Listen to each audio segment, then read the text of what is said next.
the MacGyver edition of the Never Gets Old podcast with your host, Mac Jackson, celebrating the episodes, the actors, and the influence that MacGyver has had on our lives. Like us on Facebook and subscribe to us on YouTube at MacWJack.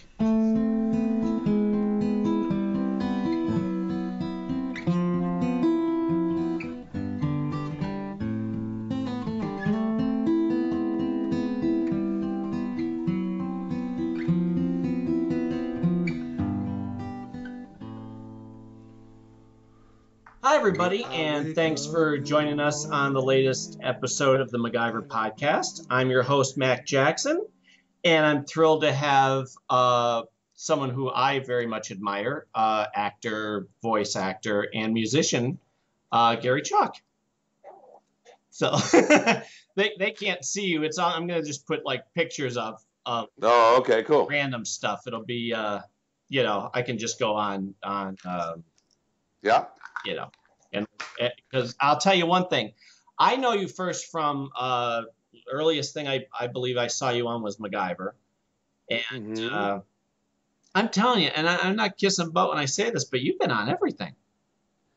Yeah, I've been on a lot of things. And I mean, a lot of it are shows that I've loved, Stargate obviously, but like Dead Zone and Psych.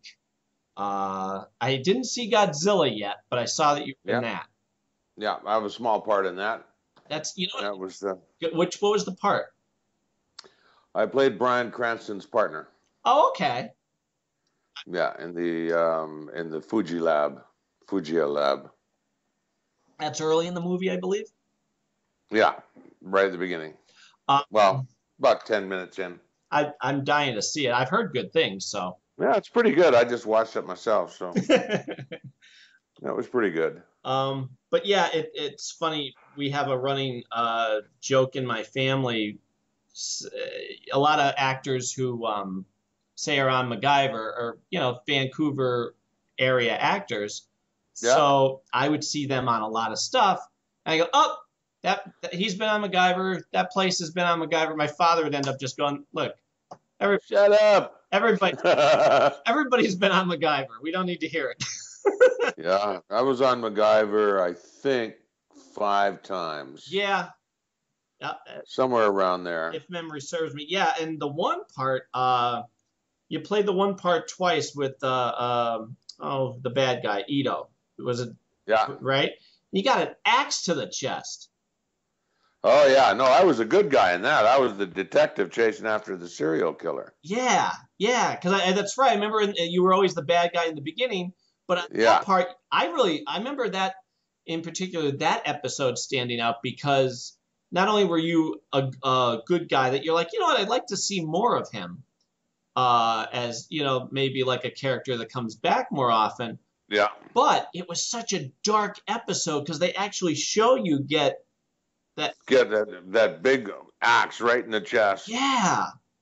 And then they brought me back, it was that one they brought me back, and they dyed my hair black. No. They did something, because I remember I did the Team America hockey coach one. Then I did the Thin Ice. That was Thin Ice. Thin Ice, and then I did the serial killer one. Oh no, I did the neo-Nazi group. Yeah. In the mine. Yeah. And then I did that one, the serial killer one, the Valkyrie or the whatever it was. It was the second one was the Valkyrie one, and I was surprised because a lot of times, especially during that time, and in particular that show, as dark as moments would be, they'd never show. Yeah. Like that, the actual boom. Yeah, just me going down the stairs. Yeah. And the big stunned look on my face. That whole, wait a minute, this isn't how this is supposed to go. Yeah. And it was funny because I went in to read went in to get a costume fitting for another movie that I was working on that unfortunately I can't say anything about. It's top secret. Yeah. But another big feature coming out next year that I was walking up the stairs and I went, wait a minute. These are the stairs I got killed on. Really? Yeah. They There was used an the same- old building on the lot at the Bridge Studios. Right. And that was almost 30 years ago. Yeah. Like, wow. How eerie has that got to be? Like, these. Yeah, I remember this. This is where I went falling down the stairs. This didn't end well for me the last time. Yeah, I was working with Kim Zimmer. She was playing my partner. Oh, that's right. Yeah, and I knew her from and Guiding Light. Yeah. My mother always watching Guiding Light and coming home from school, and I'm like, oh, she played Reva, I believe.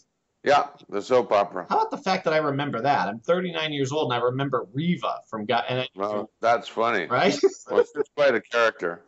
Funny story happened on that show because the director, who became pretty well known for the Star Trek series, was Les Landau. Okay. And he directed a lot of the Star Trek Next Generation. I recognize the name. Yeah. And Les was directing that episode of MacGyver. And I remember one night we were sitting in the car, and it was late at night. It was like 1 a.m, and we were shooting these interior car scenes, the stakeout scenes at night. Yeah. And we had our mics on, and they were filming us through, from about 100 yards away, but you could hear us talking. It was one of those POVs. Well, in those days, they never turned off the microphones. They just kept them on. And now they shut them off. As soon as you're not seen, they shut them off. Right, as soon as they call cut, the mics are off. But in those days, they didn't. So we're sitting, and Kim turns to me and she goes, who is this goddamn director? Doesn't have a clue what he's in. I don't know what the hell he's doing. And I'm looking at her and I'm going, Ixnay on the negative nay. and she goes, and she looks at me and she goes, what? We're live. And she goes, and I swear to God, she goes like this. Hi, Les. Oh, God. And Les, who's about 100 yards down the road, goes and waves at her. At least he didn't use the one finger to wave. Oh, boy. Talk about awkward moments. Oh, God, yeah. I feel warm just hearing it. I can imagine being in that situation. Well, it was pretty funny because he knew what he was doing. She just didn't know what he was doing. Right. So she got a little huffy. But that was late. We're all cranky. Yeah. Well, she was cranky. Yeah, I wasn't. I was like, I was excited as hell. I'm working on MacGyver. But that's happened a couple of times. I remember working on a movie, and one time the special effects coordinator, who was a world famous special effects guy, turns around and he says, because he goes, what is the goddamn problem around here? Jesus H. Christ, I don't know what the hell this guy's doing. But why am I doing this? And didn't realize that his radio was on. And the director, who was not in the building, said, because I pay you. And his snappy comeback was, well, it's just an opinion. But no big deal. Yeah. no wonders, and he wonders, well, he's no big deal because he was the best in the world, one of the best in the world. Yeah. But that was funny. But we've had incidents like that. I mean, I had one myself with a live microphone. I was doing a movie about a female firefighter with the gal from not Different Strokes. What's the name of that? The Facts of Life. Okay, that's where my mind went. Was the McKeon, Nancy McKeon. Oh yeah, I like her. Yeah, and we were sitting in a fire truck, and she was playing the first female firefighter. And I had just started on the show, and I couldn't remember what the director's name was. And I said, God damn it, what the hell's the name of our director? And I hear again, rule number 1, never forget the name of the director. The director is Lewis. Richard Lewis. And I went, sorry, it started today. And he goes, look at the call sheet. So I never, after that day, I never forgot. And I worked with Richard several times after that, and it was quite fun. We used to have a blast. Yeah. But I'll never forget that first day. And this was when I'm just first starting. Yeah.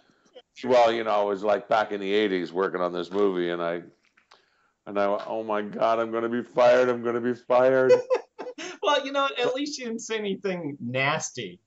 No, I didn't say anything. I said, what's our director's name? And he goes, always remember the things that happen.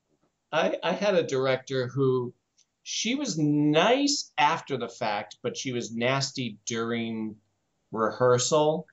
Yeah, oh, they all are. Right? Like had no patience. But the moment the show was over, was the first to run up in front of your family and go, oh, he's great. He's, you know, thank God we have him. But was it great? Huh? Was it great? Like I said, she was nice and she never gave me any trouble. Yeah, but did the show go well? Yes. Did it get reviewed well? Yeah. As a matter of fact, it was like a comedy musical review type of like a spoof of I think it was called "Don't Count Your Chickens Until They Cry Wolf." Oh, okay. And the thing that I remember from this was we had a guy who I think his last name was Pigeon. He was very opinionated. He was part of the cast, and he didn't realize that a curtain isn't a wall. So he would mouth off on the other side of the curtain during rehearsal saying he could do it better. Oops. Yeah. I'm telling you, and you're standing there just wanting to get through your lines, and you know, luckily this went over well that we ended up touring around to do it at different locations. Yeah. But he didn't even make it to show one because 5 rehearsals in, she just said, you know what? It's not working. Oh, no, she wasn't that kind. She said, get the heck out of here. Well, you know the old joke, huh? How many actors does it take to screw in a light bulb? How many? Just one. But there's 15 other ones in the audience going, you know, I could do that better. Yeah. Honest to God. But yeah, you know, as tough as she was, all the work we did with her always ended well. Well, there you go. God rest her. That's all that matters. And sometimes you just have to get the crap beat out of you before you bring in the performance. Honest to God. Yeah, I've had a few of those. Yeah? Yeah, and it's great. I love to be worked. I love to be challenged, as they say. Mm-hmm. It's a lot of fun. But anyway, we're sort of digressing. Yeah. You know, one of the movies that I always watch whenever it's on was Lone Hero. Lone Hero, oh yeah. Sean Patrick Flannery. La Bamba. Yep. Being another Stargate guy. Lou Diamond. Yeah. Lou Diamond Phillips.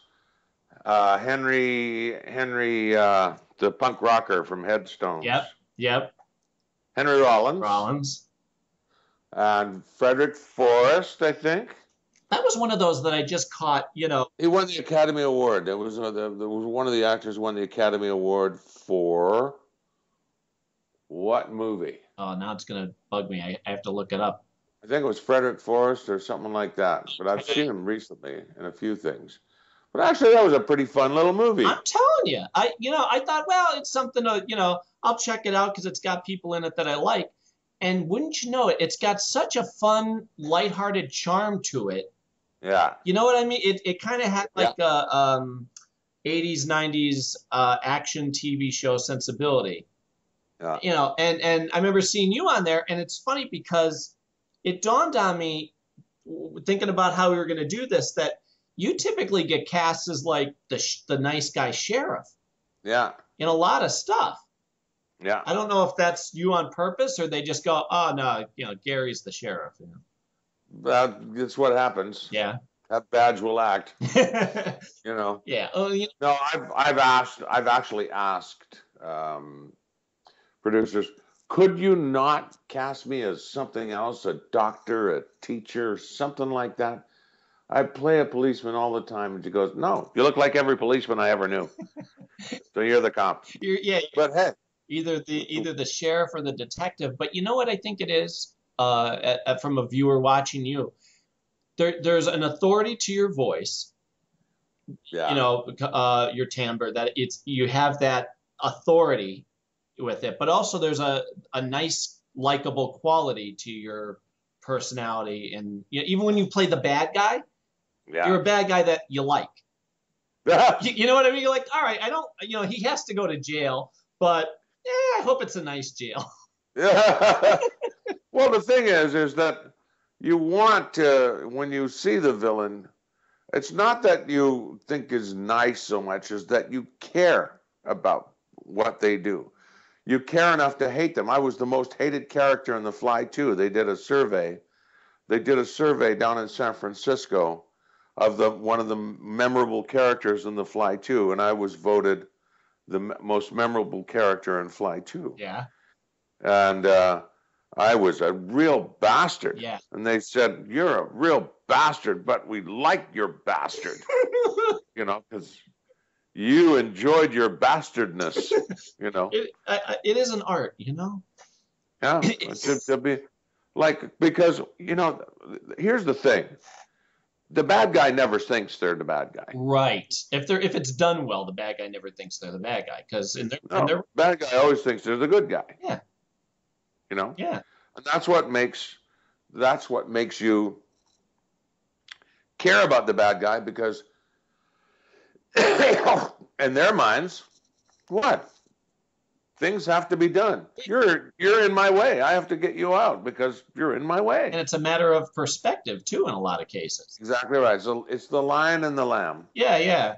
Or the lion and the zebra, or the lion and the, No, you had jackal. Yeah, okay, the jackal and the antelope. Yeah.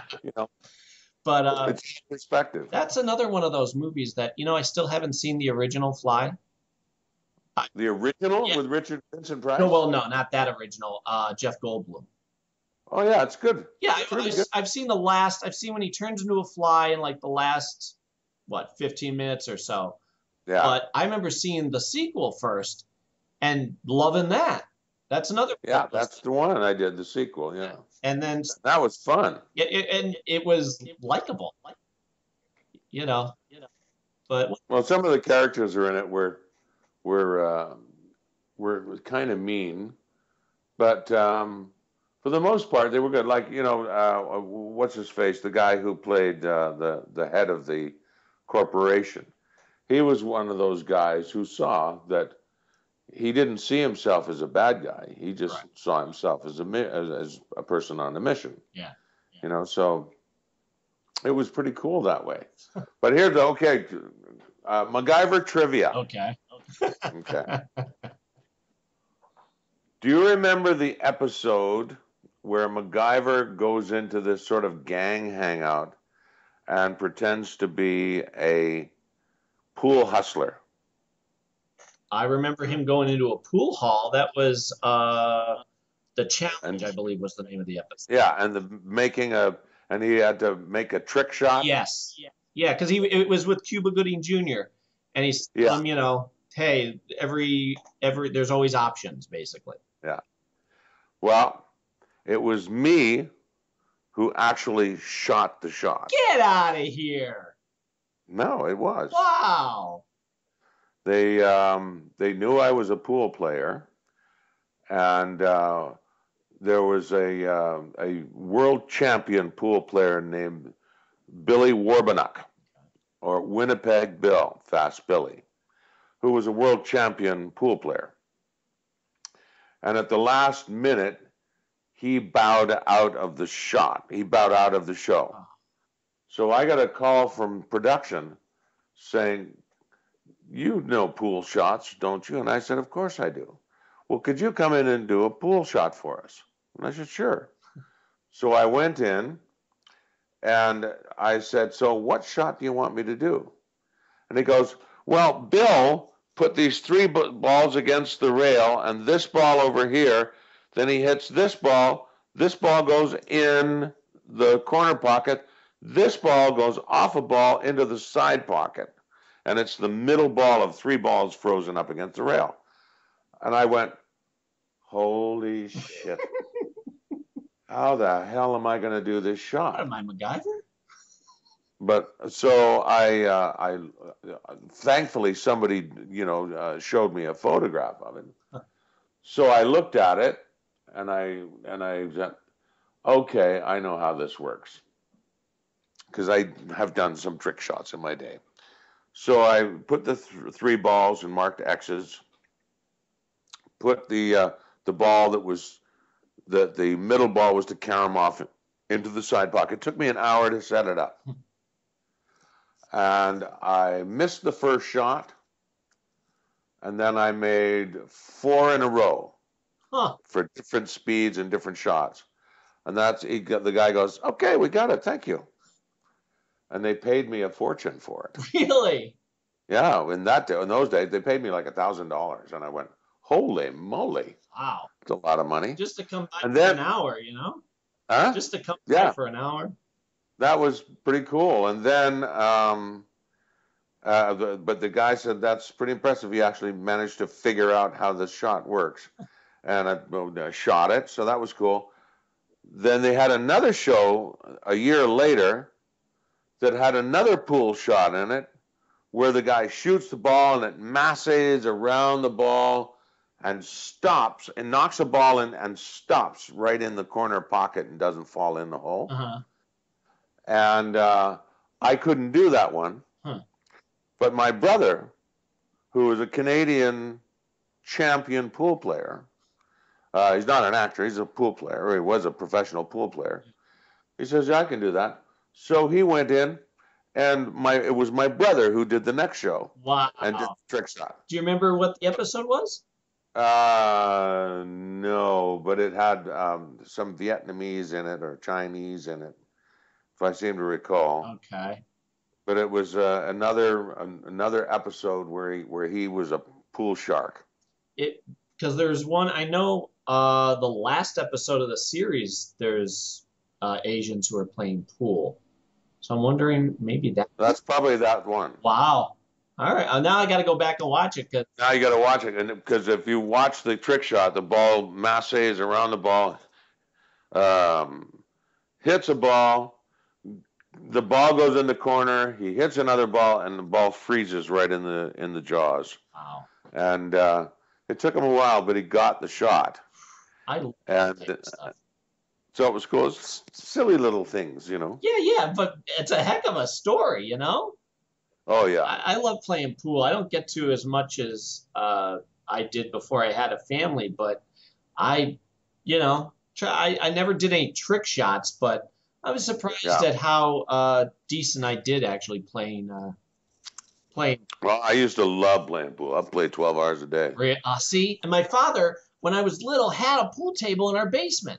And I always thought, as I'm growing up, I'm getting taller. Soon I'll be able to play. Yeah. Summer, I was tall enough. He had me tear it apart and get rid of it. No. He's like, how cruel is that? Right? I'm like, but Dad, I'm old. That's so cruel. He goes, but I love it. Here's a hammer and here's a crowbar. I need that out of here because it's old and I need the room. I'm like, oh.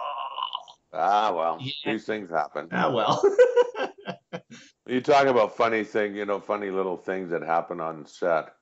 One time there was during the one where I played the neo-Nazi. Yeah. And I think was the name of that one. Huh? The 10% solution. The 10% solution. All right. Boy, you got an encyclopedic mind. Anyway, we're carrying all these records, these incriminating records, into the back of a car or the back of a Jeep, right? Loading up into a truck up at Britannia Mine. And I say, take these things out of here and let's go. We got to get this stuff out of here. And there was a stunt performer. I won't name his name because I can't remember it, but I know he's out there. The stunt performer, the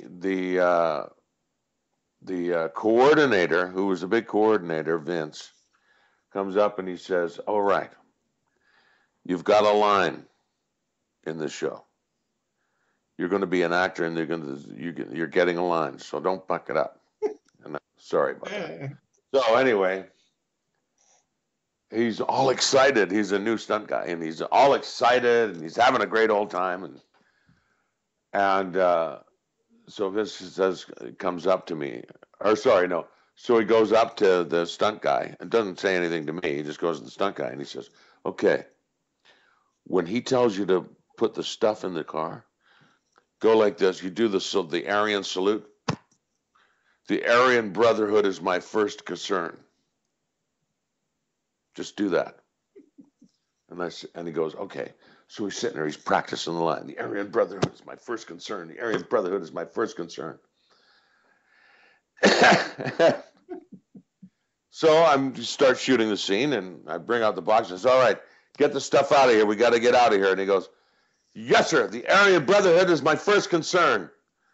And I just looked at him and I went, "What?" And he said, "The Aryan Brotherhood is my first concern." I said, "I don't recall that being in the script. And what the hell kind of line is that?" And then you look, and the stunt coordinator is lying on the ground, killing himself laughing. And all the crew, the director goes, "What the hell is that? Where did that line come? That's not in the script. What are you doing? Do the stunts." The guy was so embarrassed, but everybody was laughing. He had been majorly punked. Oh, man, that's so... As you're telling it, I'm like, I don't think they actually... I don't know if they edited it or if they... I don't remember that line in that episode. It wasn't in it. It wasn't in it. It wouldn't have worked. No, it was just silly. But he said it, and he said it with such conviction. And I sort of looked at him, and then the director goes, "Cut. What the hell was that? What's the Aryan Brotherhood? Who told you that line?" Meanwhile, Vince is rolling around on the ground, and they're all laughing. And then they find out. Yeah.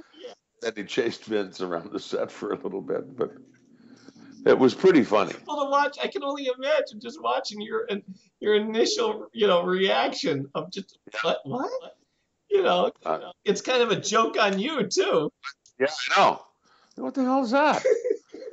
I don't remember that in the script. But it happens on occasion. Yeah. But they had a lot of fun on that show. Yeah. And that's where I first met Richard and first, met his laconic sense of humor. And yeah. And yeah, in one show he knocked me out about 4 or 5 times. I think it was the same show. Mm-hmm. Knocked me out. But it was, and I was doing my own stunt landing on the mats and stuff. It was fun. I think, as I recall, I think you did your own stunts. Yeah, it was pretty fun.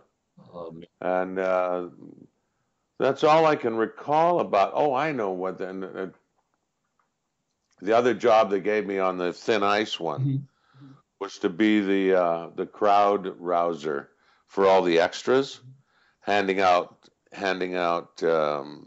door prizes and shit like that. That was a lot of fun. Well, it's funny too because I've had the pleasure of meeting a lot of the cast from Stargate. I go to conventions that they would have. I'm in Pennsylvania, so only when they come to this side of the country can I go to them. Yeah. And so it seems like everybody that I've gotten to meet so far from the cast, they're all just sweet, wonderful people. They are. And thank God because, I... No, they're a really nice bunch. A very nice crew, great bunch of people who worked on the show. I've always had fun with those guys. I remember the producers from MacGyver and seeing, Michael Greenberg and who went on to do MacGyver or went on to do Stargate. And I'd gotten along quite well with Richard Dean. And they said, "Oh, no, we're going to get you a part in the show." Mm-hmm. And I said, "Great." And then, 2, 3 seasons, 4 seasons go by. I don't even get an audition. And then one day they come up and they said, okay, we finally have a show for you.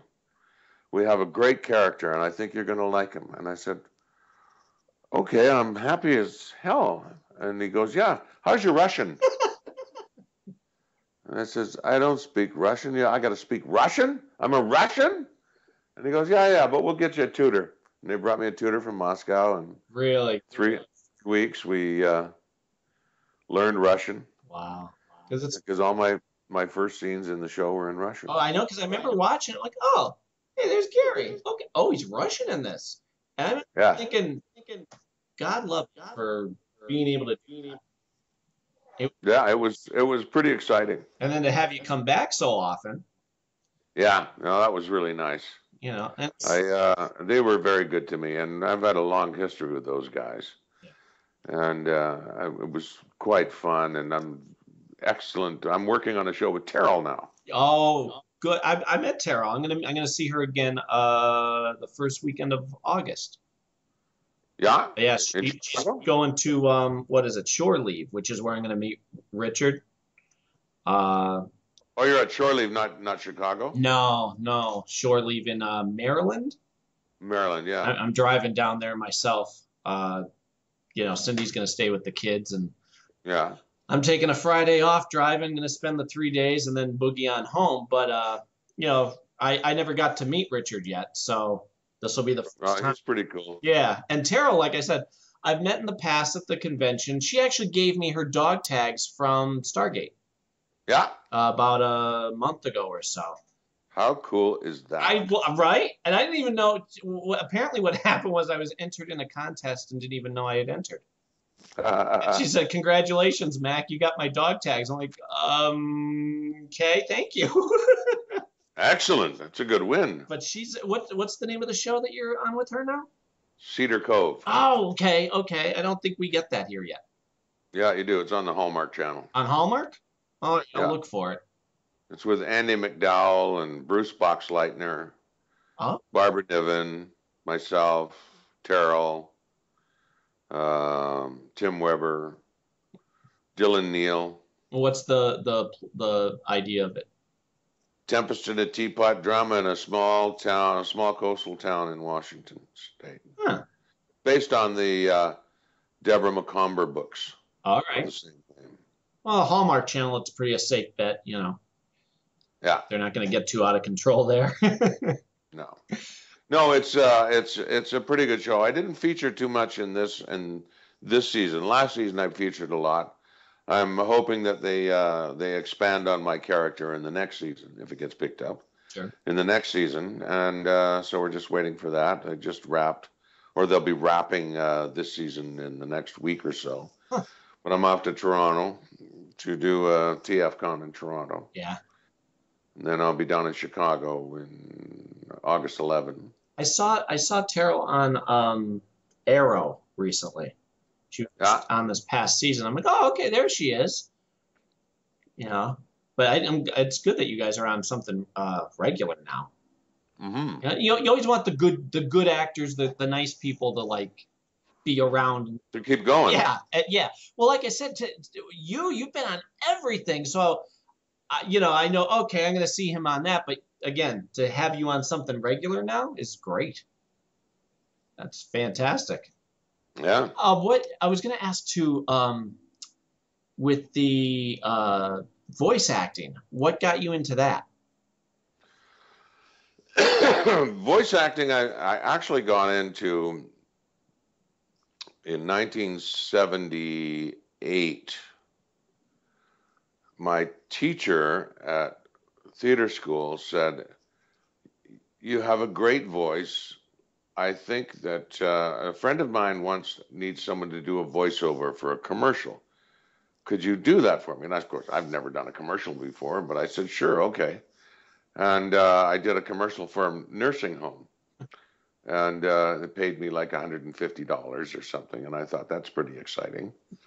And so I carried on. I made a voice demo tape. And I've never been embarrassed for myself.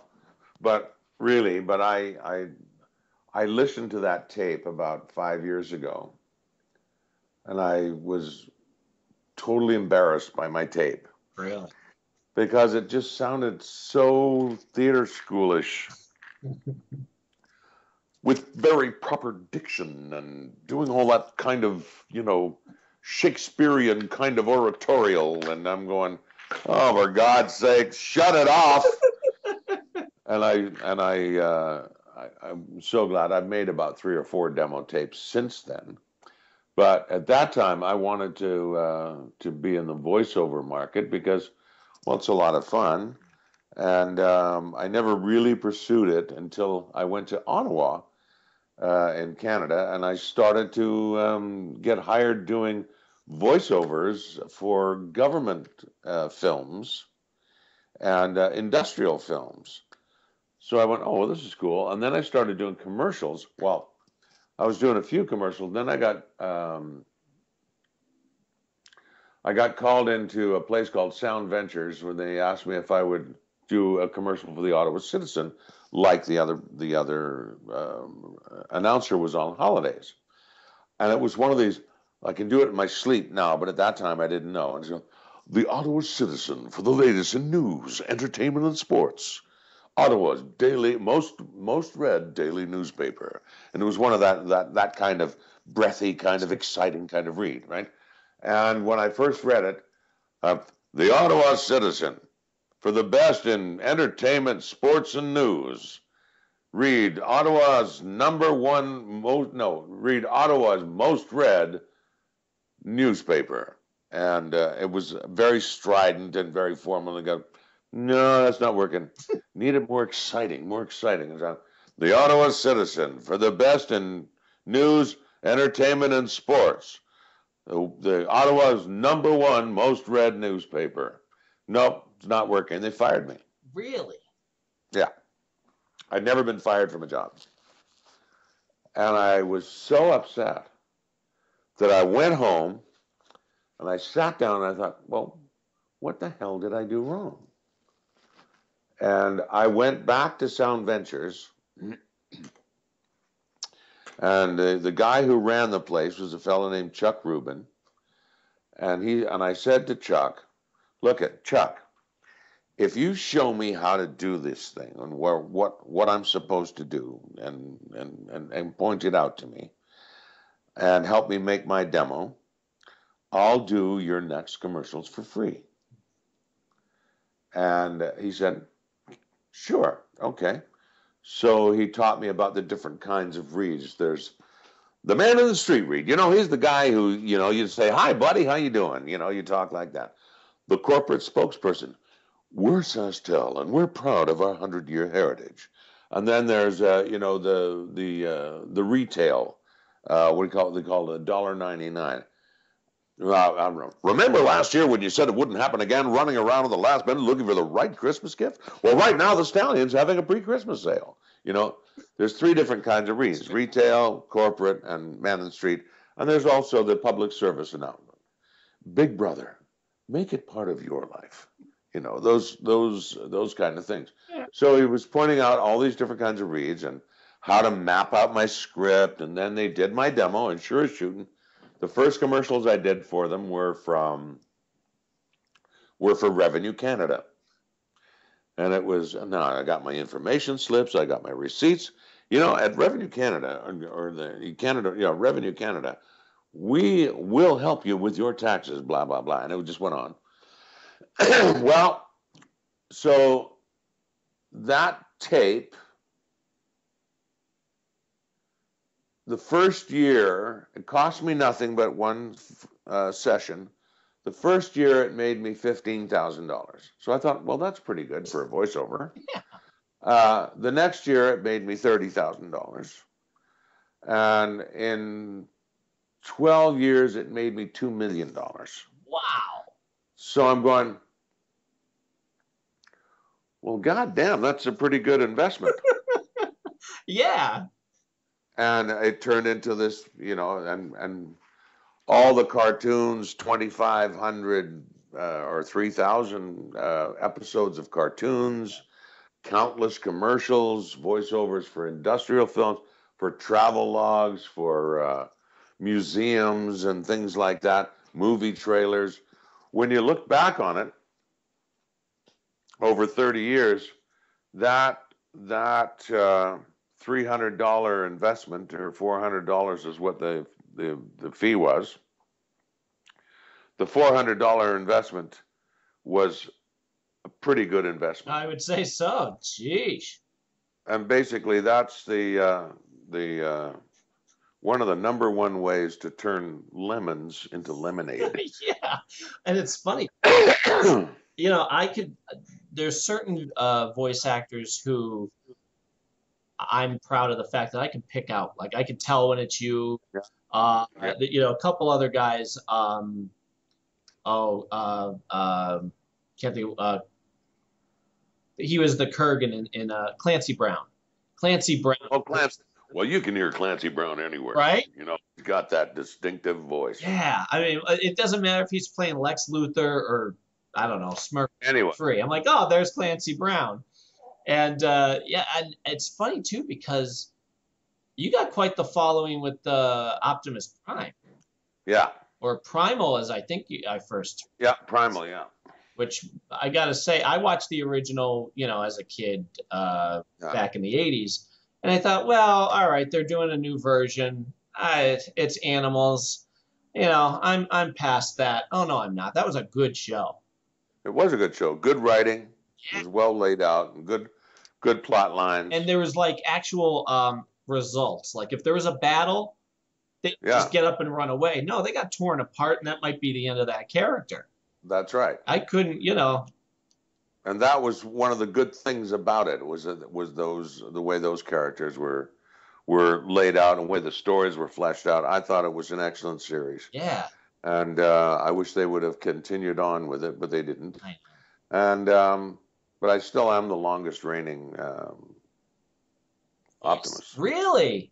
Well, I did it longer than Peter Cullen, longer than Neil Kaplan, longer than David Kay. Well, they'll probably have you back to do more at some point. Oh, I'm sure they will at one point. I don't know, but we'll see. Yeah. But going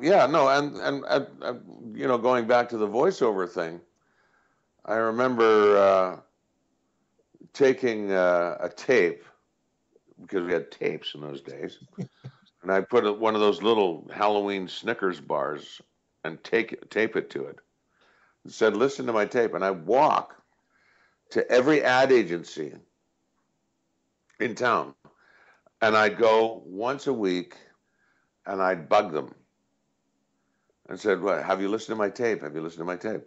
"Oh no, we haven't listened." "Okay, can you listen to my tape?" "Yeah, we'll listen to your tape." Now the week goes by, they don't listen. "So hi, have you listened to the tape yet?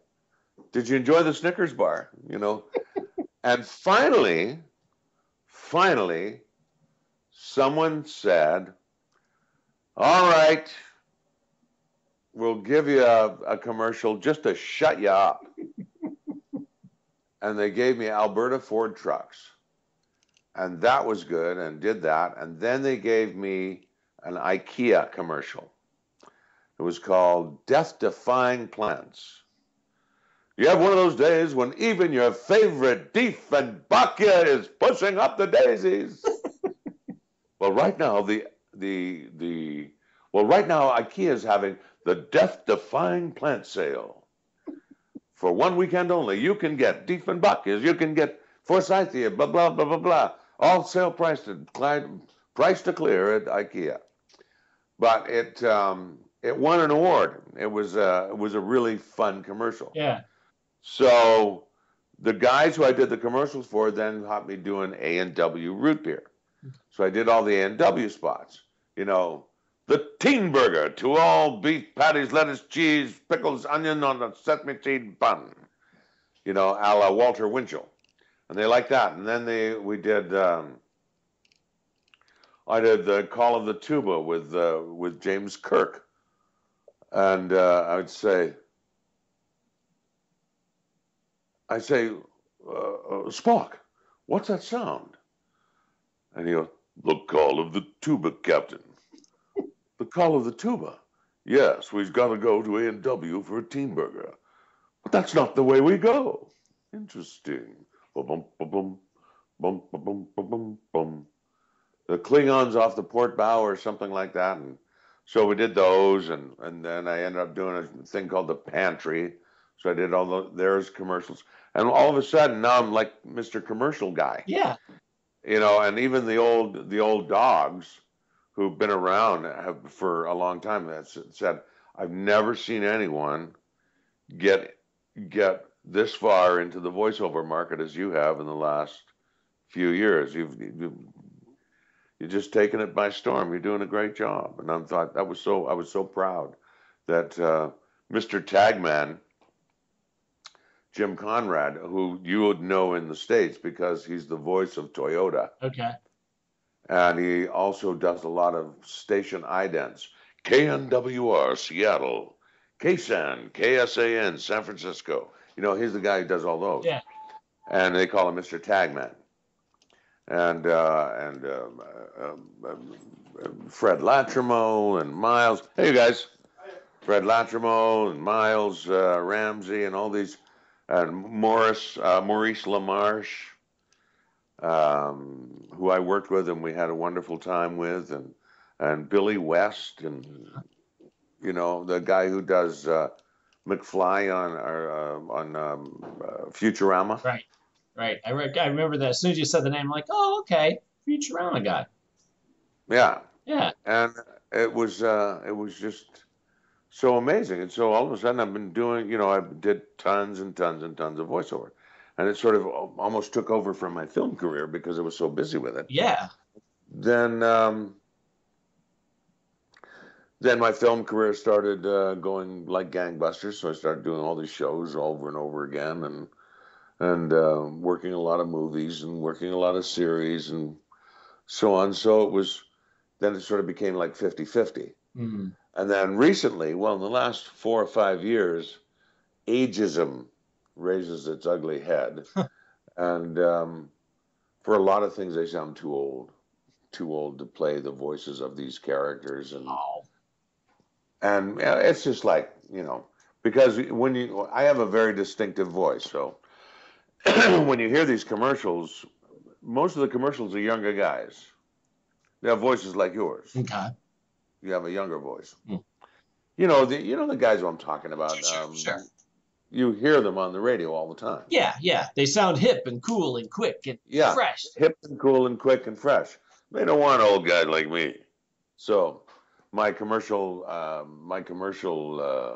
output has been significantly reduced. I still do commercials, but not nearly as many as I did in the 90s. Huh. Well, what I was going to say, from doing commercials to doing, say, animated series, was that a big leap, or was that like, next door in the studio, they're doing a series, you want to try out for it type of it? No. It's because I was an actor first and a film actor first, then a voiceover guy. Going to cartoons was not a big leap. It's just, it's another form of acting. Right. You just have to fill in all the physical stuff. And so I did quite well with cartoons. I think I did 50 series or something. Yeah. And like I said, because of that distinctive voice, I don't see that ending anytime soon. No, I don't see it ending anytime soon. I'm still working. So thank God. I was going to ask you too about music. You're a fellow musician. Yeah, I sing like a demon. And you're left-handed. Yeah. It's going to sound stupid, and I apologize, but I never get to ask a left-handed person this. Do you have to string the guitar the opposite way? No, I'm one of those weirdos who don't. Okay. I bought a right-handed guitar and I just flip it over. Huh. And that's how I learned, because I didn't know there was such a thing as a left-handed guitar when I was a kid. Right. But I've always played that way, and I'm still playing that way, and for most part, I can play better than most right-handed players. So yeah. Oh, I've seen some of the videos. What was it? Getting old. Yeah, growing old. Yeah, like that. That was nice. Yeah, that's my song. I wrote that song. I could tell the riff in the beginning sounds like Zeppelin, I think. Yeah, no, yeah, it sounds like Zeppelin, but it's just a minor walk down. That's what they call a minor walk down. So you just da da da da da da da da. Yeah. Da da da da da da da da, and but it's used in a ton of songs. Mm-hmm. You just don't realize it until you listen to it, and you went, "Oh, wait a minute, I've heard that. I know that lick." It You know? instantly puts you into a comfortable state of mind.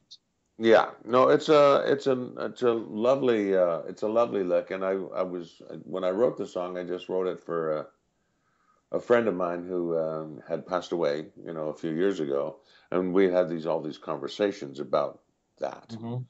And I literally wrote that song in about 5 minutes. Really? Just sat down. I was sitting down here, and I had a piece of paper, and I just went, wrote it down, and there it was, done. See, for me, I have no problem writing words for a song, but Yeah, the hardest part for me is I have to write an original tune that doesn't sound like anything like I'm ripping anybody off, and I don't want to rip off myself from a previous song I've written. yeah. That's the hard words though. Words are fun. There are only 8 notes. Yeah. You can be different. There are 25,000 songs that all use C, G, and D. Yeah. Yeah. Thousands and thousands of Well, songs. Neil Diamond alone, he even put out an album. What was it called? Like Three Chord Serenade or something like that. Yeah. And I'm like, well, at least you're honest. I appreciate that. Well, the thing is the only people who like to listen to complicated music are musicians. Mm-hmm. They want to see what you can do. It becomes a contest of dexterity and technical skill. Right. But when you're performing for people who are not musicians, they don't care if you're a super whiz. If you can excite them with the jazzy things. I mean, look at AC/DC. Mm-hmm.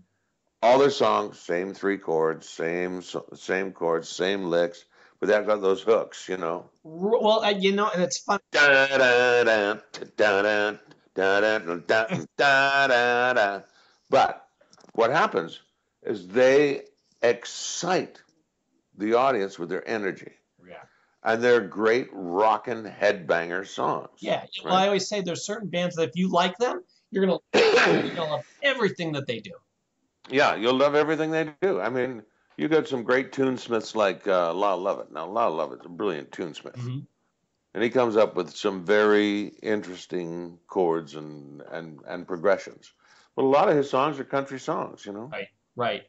3 chord country. Who are your big influences?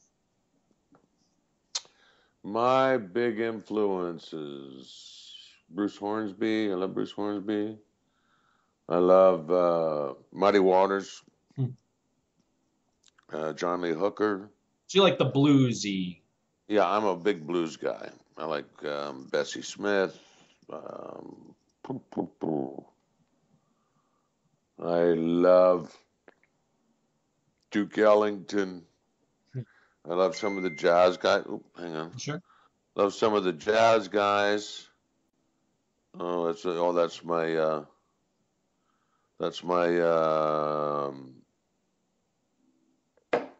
my airport pickup in Toronto tomorrow. Oh. So there's all these different. I have lots of different influences. I like R&B. I'm a big R&B fan. I'm a big Van Morrison fan. Yeah. Big Lyle Lovett fan.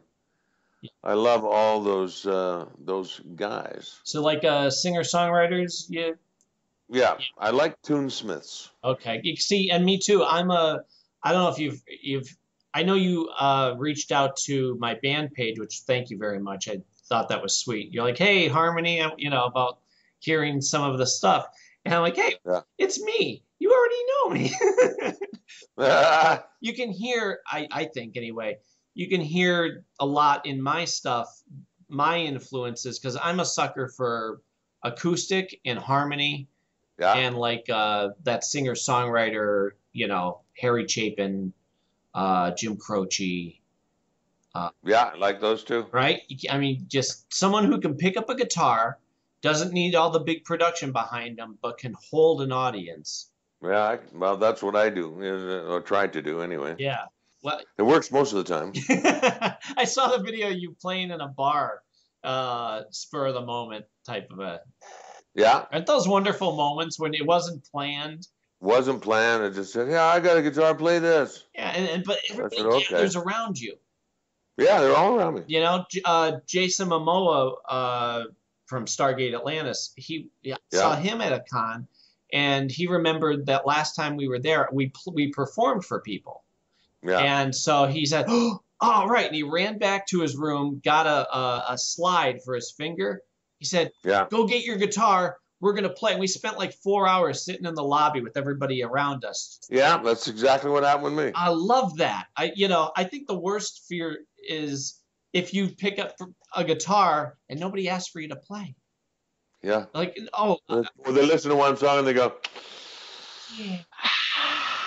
See ya. Look at the time. That was nice. Oh, God, I'm hungry. Cindy and I were at a party once, and they had hired a DJ. And okay, you're not there for the music, so you're shooting the bull. Well, one guy brought a guitar. Yeah. Nobody asked him to, and he has the nerve to start playing counter to the background music. Yeah. So people are like, we don't want to hear Little Pink Houses. We're trying to just talk. And he actually walked up to the DJ and said, could you shut it off? Yeah, could you shut that off? And everybody's going, don't, for the love of God, don't. Yeah. See, that's hard. Yeah. That's hard to tell somebody like that to shut up, but it happens on occasion.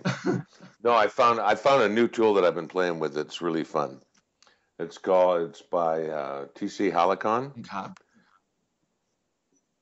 Oh, your wife might not like this. Oh.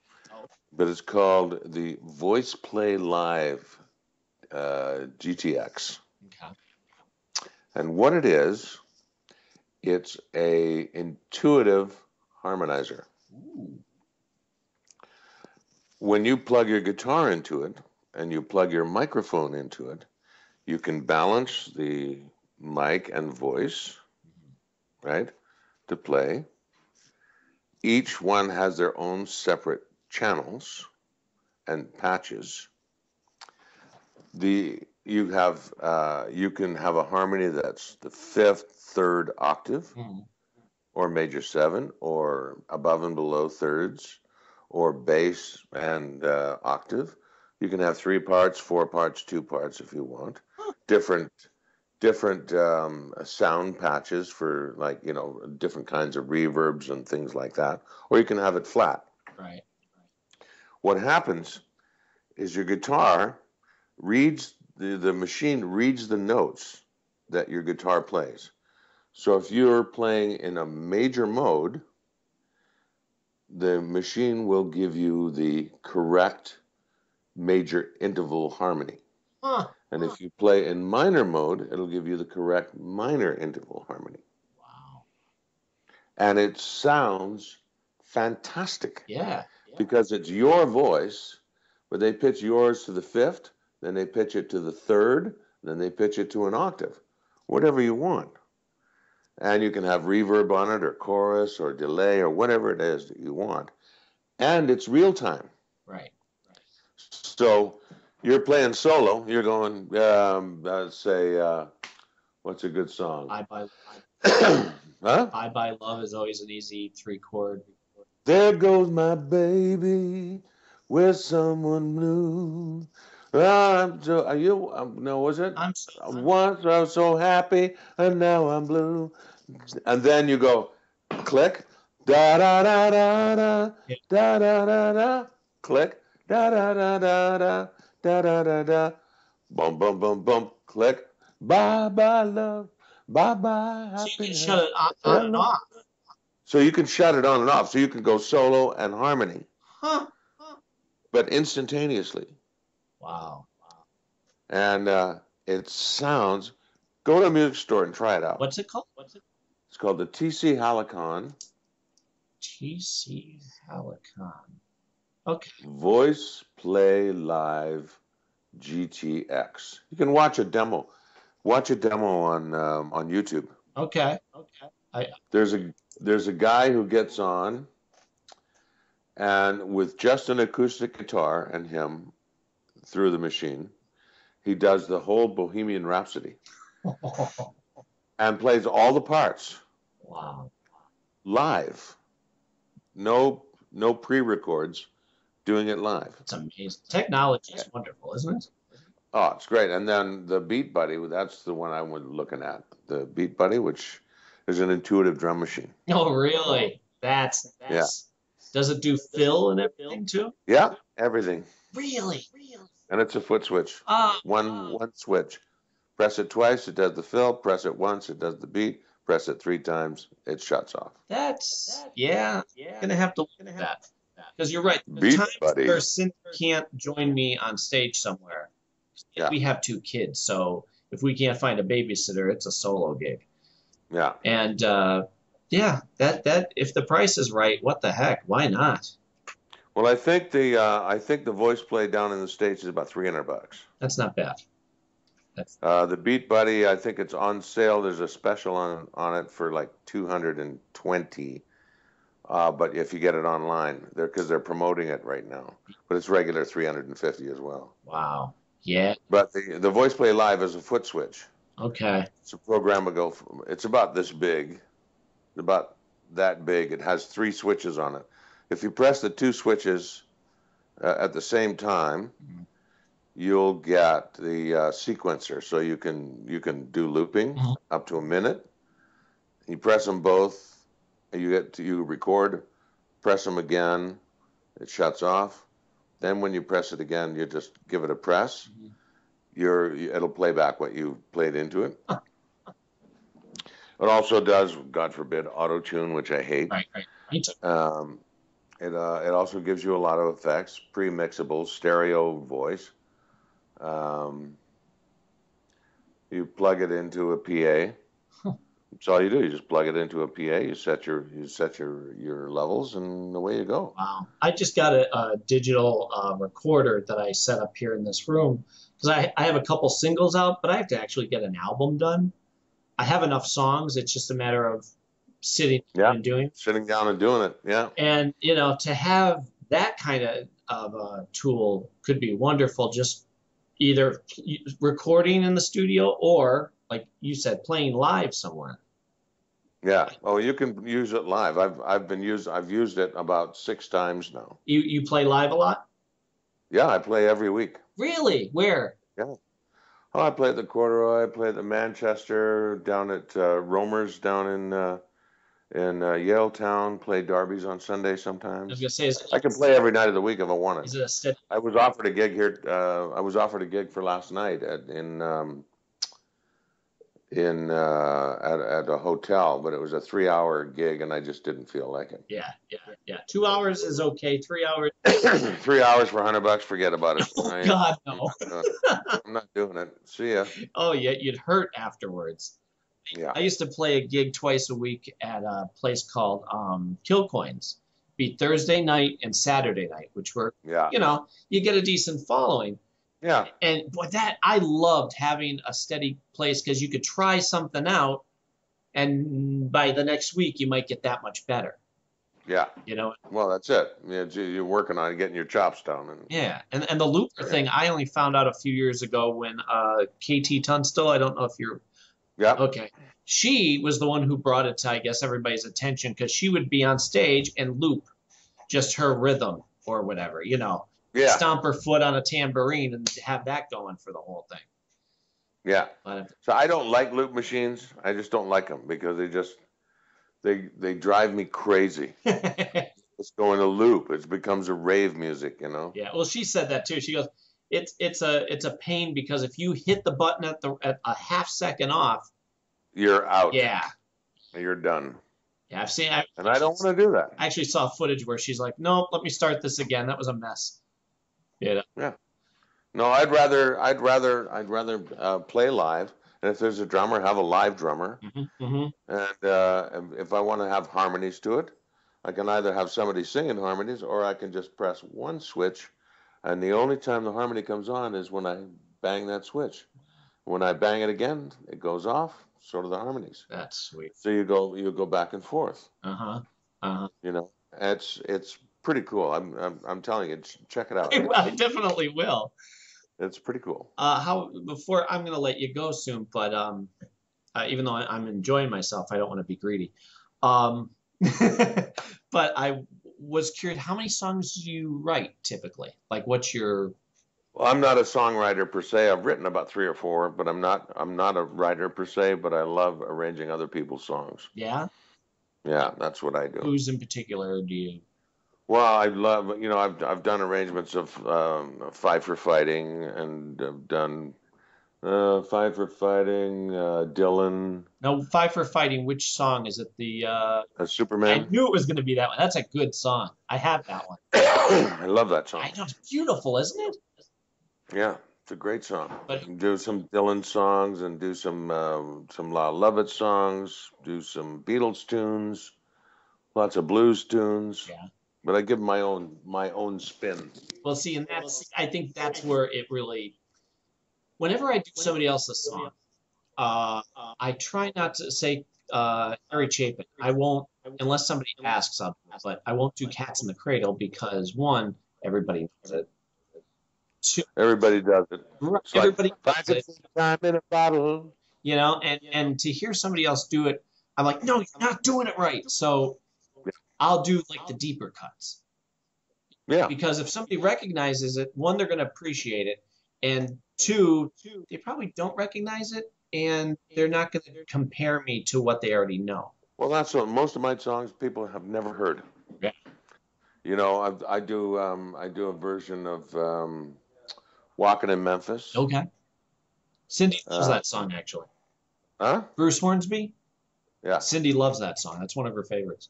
I don't know if it's Bruce Hornsby. It might be Bruce Hornsby, but it's a great. No, the one that I love of Bruce Hornsby is Mandolin Rain. Or maybe that's Mandolin Wind. Madeline. Okay. That the time came and went on the time that we spent hanging out of the rain under the carnival tent. Listen to the mandolin rain. Listen to the rhythm of the lake. Listen to my heart break. You know that song. I do. So that's a good Bruce Hornsby song. But I've worked it out into a key that I can sing it in because he always goes so high. Right? Yeah. Yeah. I like that, but I like Walking in Memphis. Put on my blue suede shoes and I boarded the plane. Touchdown in the land of the Delta Blues in the middle of the pouring rain. That's the stuff where, as it's sung, it matters.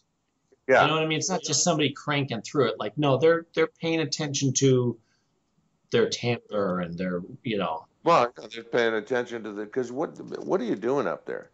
Basically, you're up there and you're telling a story, and you're hoping that people enjoy the story, and you're seducing them into listening to your story and hoping that it's interesting enough for them to listen to. Yeah. And that's what singing is about. I've told this to so many people that if you're going to sing a song, sell the song, tell the story, and engage with those people that you're talking to, that you're singing the song to. Look at that guy over there. Look at that girl over there. Because every person that you look out in the audience, 4 people on either side of them think that you're looking at them. Right. It's how to capture the attention of your audience and bring them in, and then tell them the story. And that's to hold them with, that's a magic thing. How many times do you guys do this? They put their head down, their chin, and their chest, and they hunch over the guitar, and they don't look at the audience, and they're playing, singing into their stomachs, and you're going, yeah, okay. Anyway, check please. Yeah. Can I have the veal? Yeah, and it's that passion. Like the guys I love, like I said, Harry Chapin, David Gray. You could see the passion as they perform. Every note matters. Every word has to be sung a certain way. Yeah. And I try to always bestow that. Like I'll close my eyes at certain times, whether I'm playing guitar or just holding the microphone, because you lose yourself in the song. Yeah. And then you open your eyes and you're like, oh, that's right. People are looking back and hopefully they're feeling the same thing. Yeah. That's Yeah. I know exactly what you mean, and that is magical. Well, you want to hear if you ever want to hear a great album, listen to Joshua, Judges, and Ruth. I'm writing this down because I'm gonna Yeah. Joshua, Judges, Judges, and Ruth. Okay. That's why I love it. Okay. He's someone who I've always been interested in, but I never heard. Never listened to his songs because he's never on the radio. Right, but what's one of his big hits? You've been so good up to now. There's one in particular that the chorus is. Pony in my boat. I think it might have been. What was his first hit? That's no lady. That's my wife. It's gonna drive me nuts. Pony in my boat. There's what else did he have? Is it? Oh, did he do "I'm Gonna Love You Forever"? Is that him? No. Yeah. Is that him? Yeah. I wanna love you forever, Ever and ever. Yeah. The way he sings that, he's got that little that pitch in his like even when he says "Amen," you can hear the flutter. Man. And that chorus always sticks in my head. Yeah. That's the one. So I do have to hear more of his stuff. He is a brilliant, brilliant tunesmith. He was sick a few years ago, wasn't he? Yeah, but he's got great songs. Like what was the song? I won't rise up, though I be a dead man. I know that one. I won't rise up. That's from one of his newer albums. Wow. Okay. It's funny. I didn't even know that was him. And then he goes, "You don't have to live a life of sin. You don't have to break the law and break the law again. You can make just one mistake, and it can take you to your grave, honey. One bad move can turn your world upside down. It's such a shame, because you've been so good up to now." You're Nice. That charm in the wordplay is wonderful. Well, listen to it. It will blow you away. The content of the songs, the way that they're crafted. Their Church is one of my favorite songs on that album. Church. I'll look for that one. I'm telling you, you know what? We're talking now, and I swear, you're going to convert me into being a Lyle Lovett fan. Well, he's got the song that goes like this. Well, I went to church last Sunday so I could sing and pray. Something quite unusual happened on that day. The church had started right on time, just like it does without a doubt. Everything was all just fine until it came time to let us out. The preacher, he kept preaching. He said, "Long is the struggle, hard to fight." And I said, "Father, please forgive me." And then I stood up, and with all my might, I sang, "To the Lord, let praises be. Time for dinner now, let's go eat. We got some beans and some good cornbread now. Listen to what the preacher said." And that's a peppy little ditty. Oh, it's a great song. Yeah, and you know what? You are like me. You love the story songs. Yeah, I love story songs. There's certain guys that I like David Gray.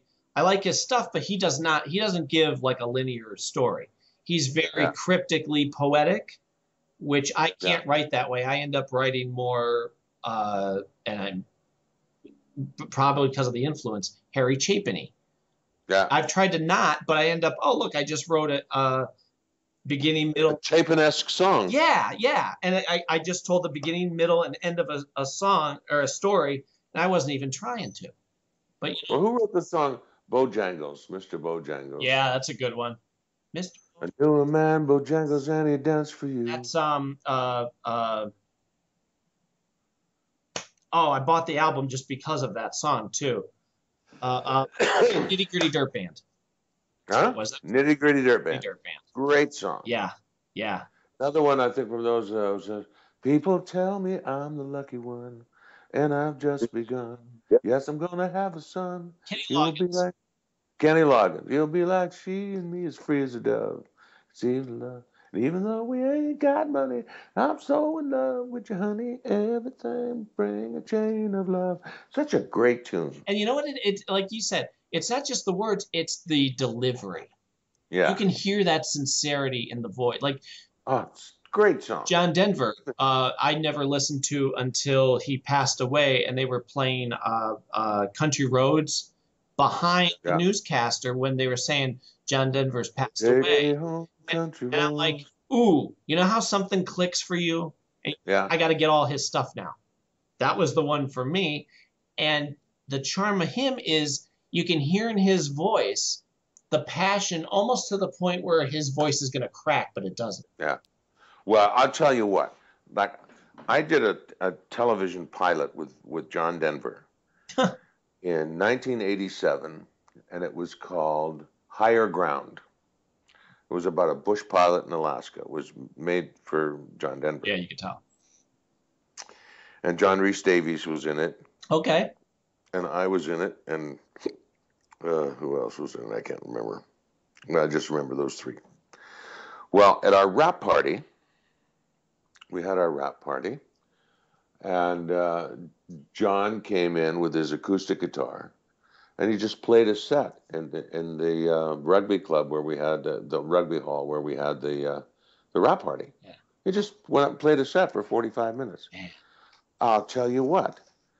There was no special effects. There was no band. There was just him and the acoustic guitar singing. Mm-hmm. Wow. Oh, I'm telling you. You have not seen an artist who can captivate an audience just by himself. Mm-hmm. Like that guy. Yeah. He was, I'm getting choked thinking about it because it was a really wonderful, unique experience that I never would get again because he's gone. But, and he was the nicest guy. My God, I just really enjoyed it. He gave my mother tickets to his show in Albert Hall in London when my mother was living in England. Wow. He says, yeah, send her to the hall, I'll get her in. See, and I love that's what life is all about. You know, you get these certain people who have some type of success and they can be complete jerks. Yeah. It's the people who give back or just are just sweet people that you know. Yeah. Oh, I just tuned in him right away. He was a very, very nice man. And his kids were great and his wife was great. Mm-hmm. And what was funny is, ironic. About 10 years ago, maybe not even that long ago, they made a biopic about John Denver. I do, yeah. Rob Lowe's brother, Chad. Chad Lowe played, yep. And I played his manager. Oh, now I got to go back and I think I recorded that.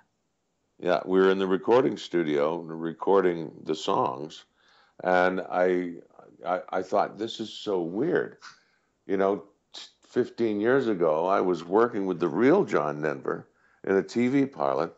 Now I'm working with the guy playing John Denver in a biopic. And that's when Hilary Swank was up there at that time as well.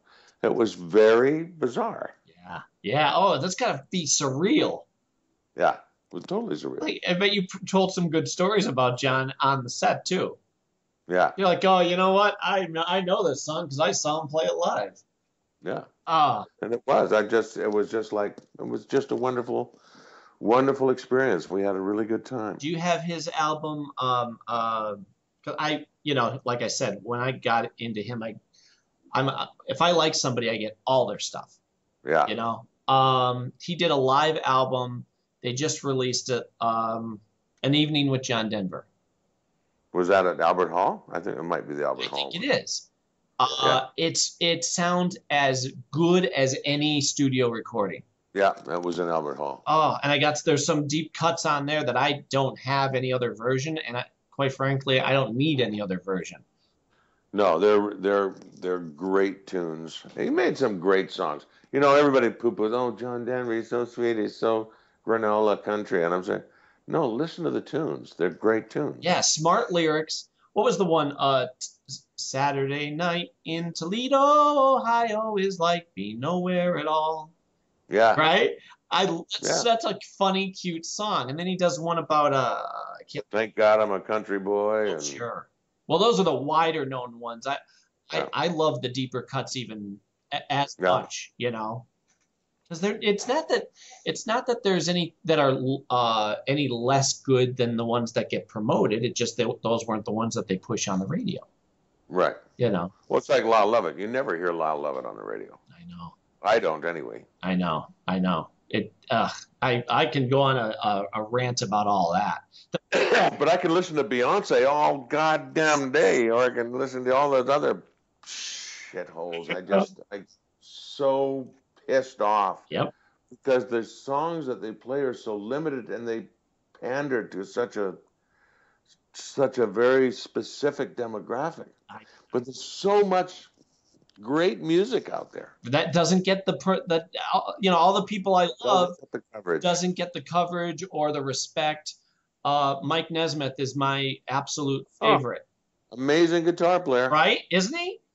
Yeah. And people either go the guy from the Monkees, or they go, who? When I met Cindy, I said, oh, you're in a band? She goes, yeah. I said, what kind of songs do you do? She said, oh, we do a Mike Nesmith song. And right then and there, I knew I was marrying her. Honest to God, I reached out. I had just met her, and I hugged her. And I remember looking up and going, thank you, God. This is the one. And that's funny. Oh, yeah. And then we told him I had sent a letter or something to him telling him that story. He told it to all his staff. And when I would call to order something, they're like, oh, we know you. You're the guy who met your wife in Borders. I'm like, yeah. Yeah. So that's why we called our band Harmony Constant, because it's after one of his songs. How's that cool? Yeah. And now we just met him last year. And what was great was I said, hi, I'm Mac Jackson. He goes, Mac Jackson, come here. And he pulls me towards him. So he already knew who I was. And there's, wow. Yeah. That's funny. Yeah. Hey? But I knew you were of like mind with the whole music thing too, because yeah, I love music. The stuff that gets pushed on the radio and in the public eye is absolute garbage, and all the good stuff doesn't get the respect that it should. Well, it's what it is it's pablum. It's baby food for the ears. I mean, it's just simple, easy, crazy music. I mean, You're right. It's not deep. It's not intelligent. It's got a repetitive rhythm, maybe. Yeah, repetitive rhythm and bass line. It's simple to follow. It's what you would call modern day nursery rhymes. Yes. Yeah. Well, what I'll do, and you feel free to do the same to me. If there's anybody that I think that you'll like, I'll send it your way, and you let me know what you think. And do the same with me, because I'm looking for someone new, and I'm going to go listen to the Lyle Lovett album. It's brilliant. I'll definitely be giving you my feedback. All right. Listen, everybody, we're going to go. Tune in next time. Hopefully by then I'll have gone to that convention and got to finally meet Richard Dean Anderson in person. That'll be nice. I've tweeted with him, but I don't know if that necessarily counts the same as meeting somebody in person. But all right. Well, we'll see. And thanks. What's the name of your new show? Cedar Cove. Cedar Cove on the Hallmark Channel. Look for Gary on there. Yeah. And you're obviously welcome back anytime in the future to shoot the bull. Well, thank you very much. Welcome. All right, see you, everybody. Thank you. Bye. Bye.